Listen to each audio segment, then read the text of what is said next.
Bronny James is facing a brutal reality in the NBA, and it's becoming harder and harder to ignore with each passing game. The numbers don't lie, the film doesn't lie, and the uncomfortable truth that nobody wants to say out loud is this: Bronny James is not playing like an NBA-level player right now, not even close. Through his limited appearances, he's shooting 1 for 16 from the field, 0 for 7 from three-point range. Those aren't just bad numbers, those are historically poor shooting percentages that would get almost any other second-round pick sent to the G League or waived entirely. But Bronny isn't just any second-round pick. He's LeBron James's son, and that reality changes everything about how this situation is being handled. Charles Barkley said something recently that cut right to the heart of the issue. He said that in the NBA right now, you have to pretend that Bronny is an NBA player, because otherwise you'll upset the king. That's a powerful statement, because it acknowledges what everyone is thinking, but few are willing to say publicly. There's an elephant in the room, and that elephant is the fact that Bronny's presence on an NBA roster has more to do with who his father is than what he's proven on a basketball court. Barkley went even further and pointed out something that basketball analysts have been whispering about for months. Bronny is a 6'2" guard who isn't really a point guard, and when you look across the modern NBA, you'll struggle to find successful guards of that size who can't run an offense, can't shoot consistently, and aren't elite defenders. That profile simply doesn't exist in today's league. Let's be very clear about Bronny's basketball journey before he ever put on a Lakers uniform, because context matters here. He was not a dominant high school player. He was a good high school player, but he was never considered a top-tier recruit who was going to transform a college program. He wasn't widely regarded as a one-and-done prospect destined for NBA stardom. Then he went to USC, and his college career was solid but unspectacular. He averaged just under 5 points per game on limited shooting efficiency.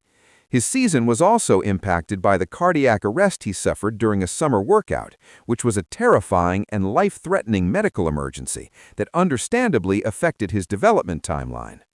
After one season at USC, Bronny declared for the NBA draft, despite the fact that most scouts and analysts believed he needed at least another year or two of college basketball to develop his game. The Los Angeles Lakers selected him with the 55th overall pick in the second round, and immediately the basketball world started asking questions.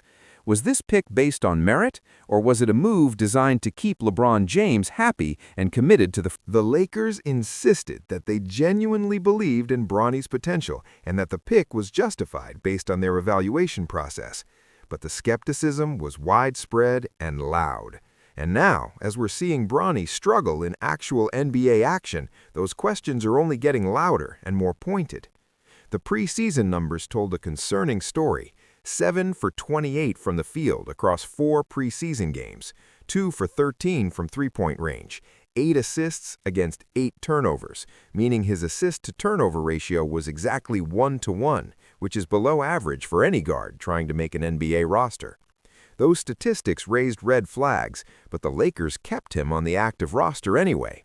When Bronny checks into games now, the camera angles tell a story that statistics alone can't capture.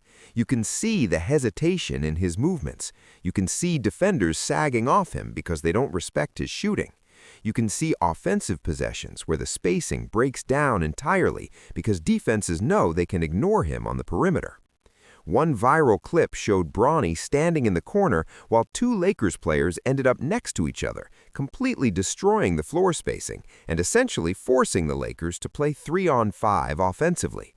Another clip showed a defensive possession where Bronny's awareness was so poor that analysts called it embarrassing. He was out of position, didn't recognize the rotation, and left his teammates scrambling to cover for his mistake. These aren't occasional lapses, these are consistent patterns that show up in the film every single time he plays. One of the most damning critiques came from an analyst who watched film and said that Bronny looks scared out there. He looks like a kid who is terrified of making mistakes, which means he's playing passive, cautious basketball instead of aggressive, confident basketball. That observation gets to the core of what's happening. Young NBA players develop through mistakes. They take tough shots and miss. They try risky passes that get intercepted. They gamble on defense and get burned. That's how they learn the speed of the game and build the instincts required to succeed. But Bronny doesn't feel like he has the freedom to make those mistakes.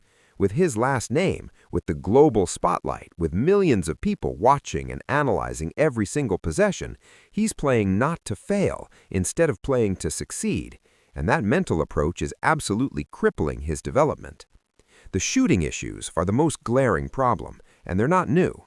Bronny struggled with shooting efficiency throughout his time at USC, and those struggles have only intensified at the NBA level. His shooting mechanics look tight and rushed.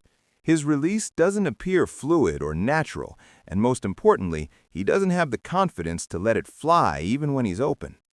NBA defenders have quickly figured this out.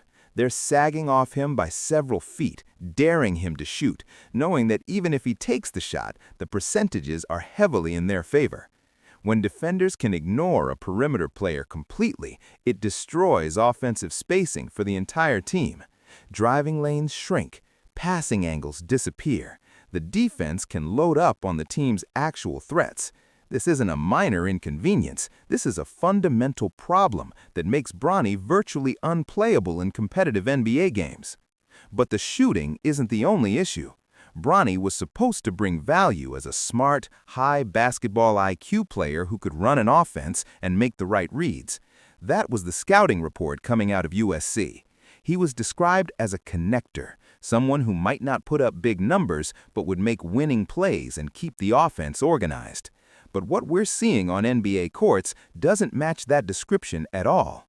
Under defensive pressure, Bronny's ball handling looks shaky. His decision-making is slow. He holds the ball too long, misses obvious reads, and forces passes into traffic. The turnovers are piling up, and they're not the kind of aggressive turnovers that happen when a young player is trying to make a play. These are turnovers that come from hesitation and uncertainty. And in the NBA, where possessions are precious and margins are thin, those mistakes are absolutely killer. Defense was supposed to be Bronny's calling card, the area where he could contribute immediately, even if his offense wasn't ready. He has decent size for a guard, good lateral quickness, and the physical tools to guard multiple positions. But tools without execution are meaningless, and that's exactly what we're seeing. Bronny's defensive rotations are consistently late. He's missing switches. His closeouts don't fully contest shots. He's getting lost off the ball. NBA offenses are designed to hunt these kinds of weaknesses. They'll run actions specifically to get mismatches and attack players who are unsure. And right now, Bronny is exactly that kind of target. He looks like a player who is thinking through every defensive action instead of reacting instinctively. And at NBA speed, thinking instead of reacting gets you cooked every single time. Here's the reality the Lakers coaching staff sees every single night, even if they can't say it publicly. When Bronny James checks into the game, the team's performance declines. Not symbolically, not emotionally, actually measurably declines. The offensive rating drops, the defensive rating gets worse, the plus-minus numbers are consistently negative. This isn't about effort or attitude. Bronny is clearly trying hard, but trying hard doesn't make you an NBA-caliber player. The league is filled with incredibly talented athletes who work their tails off and still can't crack a rotation because the gap between college basketball and professional basketball is enormous.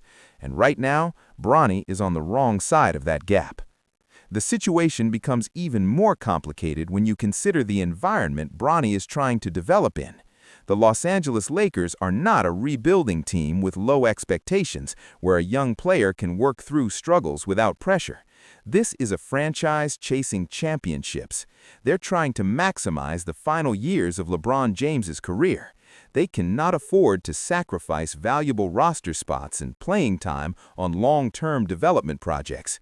Every minute Bronny plays is a minute that's not going to a veteran player who might actually help them win games right now.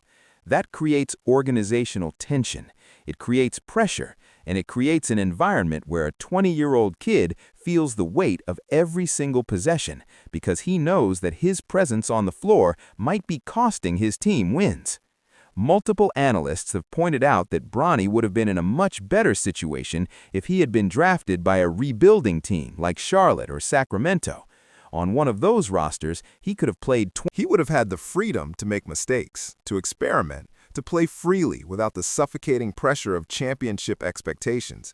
Instead, he's on the Lakers, where every game matters, where every rotation decision is scrutinized, and where his father is sitting on the bench or on the court watching his every move. That's an impossible situation for a second-round pick to thrive in. Kenyon Martin, whose son KJ Martin also entered the NBA as the son of a former player, made an important point about this dynamic. He said it's not easy to come into the league trying to live up to a famous last name, but there's a crucial difference between KJ's situation and Bronny's situation. When KJ entered the NBA, Kenyon was retired. KJ had space to develop his own identity, to make his own mistakes, to be evaluated on his own merits without constant comparison. Bronny doesn't have that luxury. He shares a locker room with his father. He plays on the same team. Every single thing he does on the court gets immediately compared to LeBron. And LeBron James is one of the greatest basketball players in human history, so that comparison is absolutely crushing. No second-round pick in NBA history has ever faced this level of scrutiny and pressure. Most 55th overall picks don't even make opening night rosters. The ones who do typically develop quietly in the G League, largely unknown and unnoticed by the general public. Bronny gets none of that anonymity. Every possession is analyzed, every mistake is magnified, every struggle becomes a national conversation. And all of this is happening barely more than a year after Bronny suffered cardiac arrest during a workout. That was a life-threatening medical emergency that could have ended not just his basketball career, but his life. The fact that he's even on an NBA court is medically remarkable, but it also means that his body is still adjusting, his conditioning is still catching up, and he missed crucial development time while recovering. That context matters. It doesn't excuse the poor performance, but it helps explain why he might not be physically or mentally ready for the demands of professional basketball yet. The human body and mind need time to recover from trauma, and Bronny simply hasn't had enough time. The clock is ticking louder every single day. LeBron James is playing on an expiring contract. He's dealing with sciatica, which is a clear sign that his body is beginning to break down after more than 2 decades of professional basketball. Next season will mark year 3 of Bronny's rookie contract, which is the point where the Lakers can waive him without any significant cap consequences. All the pieces are falling into place for a very difficult ending to this father-son story. Unless something changes dramatically and quickly, it's hard to see how this situation doesn't end with Bronny being out of the NBA within the next year or two. And that would be heartbreaking for him, for LeBron, and for everyone who wants to see this story have a happy ending. But there is still one path forward that could salvage this entire situation, and that path is performance.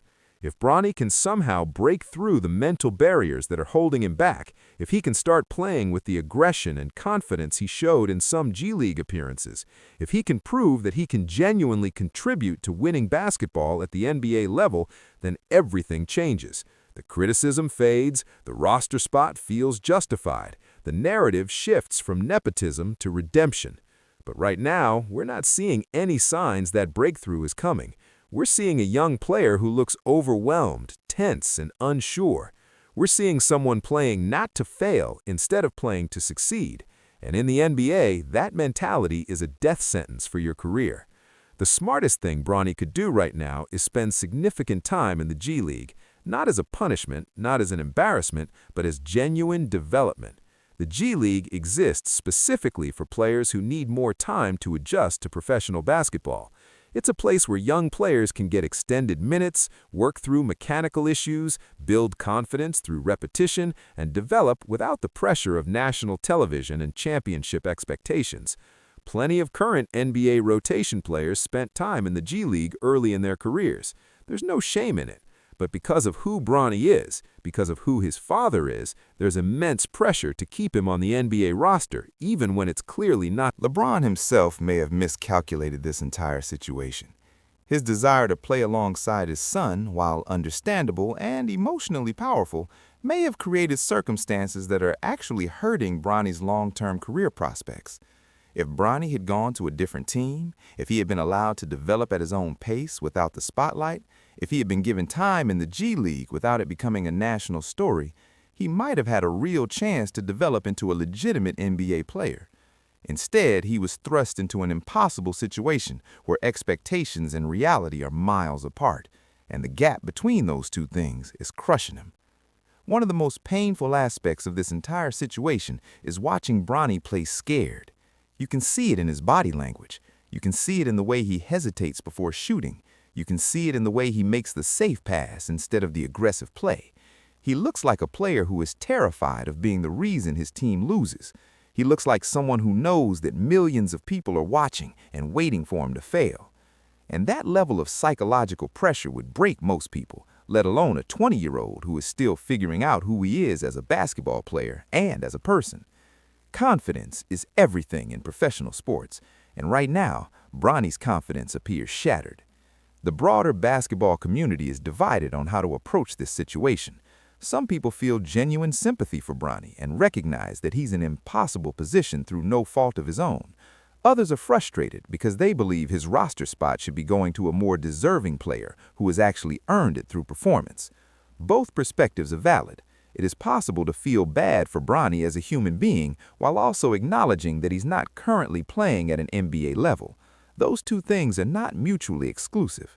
What's not helpful is pretending that everything is fine when it clearly isn't. Bronny needs honest evaluation and real development, not protection and excuses. The coming months will be absolutely critical for Bronny's future. If he continues to struggle and shows no signs of improvement, the Lakers will face a very difficult decision.